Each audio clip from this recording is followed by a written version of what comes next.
Баршаңызға қайырлы күн достар, менің каналыма қош келдіңіздер. Бүгін сіздермен қолдан кесіліп жасалатын кеспе жасайтын боламыз. Өте дәмді, ауызашарға жасап көріңіздер. Және де қазақша фудблогтың дамуына үлес қосып, каналыма тіркеліп, қоңырау белгісін басып қойыңыздар. Алдағы уақытта көптеген рецепттермен бөлісетін боламын. Ең алдымен қазанымызға май құйып, қызғаннан кейін етімізді жуып саламыз. Суы тартылғанша жақсылап қызартып қуырып алатын боламыз. Суы тартылғаннан кейін осындай жарты айша болып туралған пиязымызды салып, араластырып 3-4 минут аралығында жақсылап қуырамыз. Кейін ұзыншалап туралған сәбізімізді де салып қуырамыз.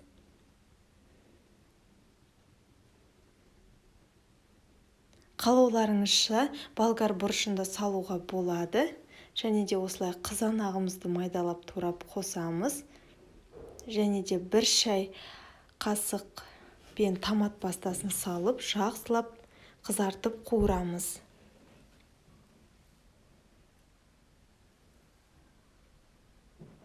Енді осыған суымызды құйып, бетін жауып, қайнағанша қалдырамыз.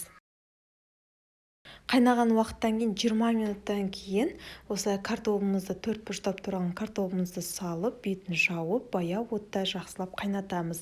Енді кеспесін дайындаймыз. Ол үшін кішкентай ғана суымызға осылай жарты шай қасық тұзымызды қосып, араластырып аламыз. Електен өткізілген ұнымызға 1 жұмыртқамызды жарып салып, суды шетінен құя отыра қатты қамыр илейтін боламыз.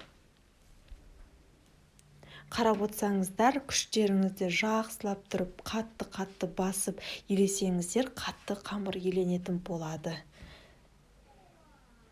Артық су құйып қоймаймыз. Осылай басын біріктіріп аламыз да, салафан қалташасына салып, ең қандыруға қоямыз.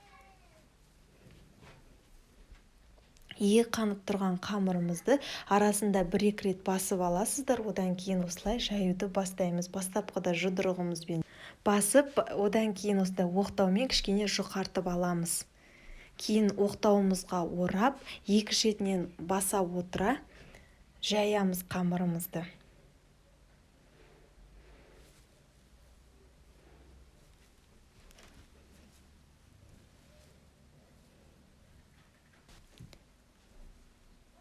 Қамырымызды міне осындай жұқалықта жұқарып жайып аламыз да, ұнды ортасына сеуіп, видеода көрсетілгендей бүктейтін боламыз.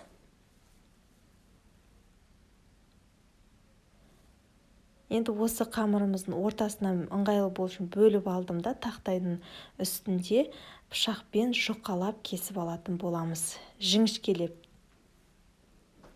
Себебі біздің кеспемізді қазір суға салған кезде, піскен кезде өзі де жуандайтын болады, сондықтан жіңішкелеп турағандарыңыз жақсы болады.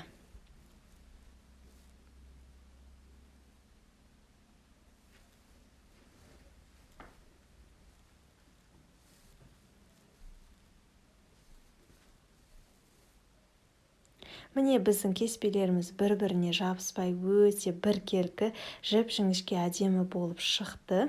Енді осыны қайнап тұрған қазанымызға салып, араластырамыз да, бетін жауып, қайнағанша қалдырамыз. Қайнағаннан кейін, жақсы көтеріліп қайнағаннан кейін бетін ашып қойып, қақпағы ашық күйінде піскенше қайнатып алатын боламыз. Міне осымен біздің өте дәмді кеспеміз дайын болды. Әсіресе ер кісілер мен үлкен кісілердің сүйіп жейтін тағамдарының бірі. Сіздер де міндетті түрде жасап көріңіздер. Менің каналыма тіркеліп, лайк басып, қоңырау белгісін баса кетіңіздер. Назарларыңызға рахмет. Сіздермен болған Ақбота.